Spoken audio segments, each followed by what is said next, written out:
ఇప్పటికీ నన్ను అర్చన, అర్చన అవును. అనే పిలుస్తారు. అవును. డ్యూయల్ క్యారెక్టర్ చేశాను, డాన్సర్ చేశాను, సింగర్ చేశాను, అమ్మగా చేశాను, పిల్లగా చేశాను. సార్ ఇంకేం పాత్రలు మిగలలేదు సార్. కమల్ హాసన్ కన్నా ఎక్కువ పాత్రలు చేశాను నేను ఈ సీరియల్‌లో. ఇంకా నన్ను వదిలేయండి.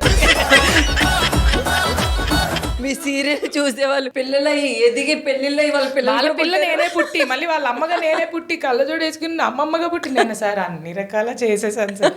ఎంత ఎక్స్‌పీరియన్స్, ఎంత లెర్నింగ్. సో, అక్కడే చాలా నేర్చుకున్నాను. సో, అలా అక్కడ ఆడియన్స్ ఓన్డ్ మీ ఇంటి పిల్లలాగా. ఇప్పుడు మీరు ఆర్టిస్ట్ అయ్యారు కాబట్టి ఓకే. మీరు డాక్టర్ అయ్యి ఉంటే ఏం కోసేవారు? ఏం కోసేవారు?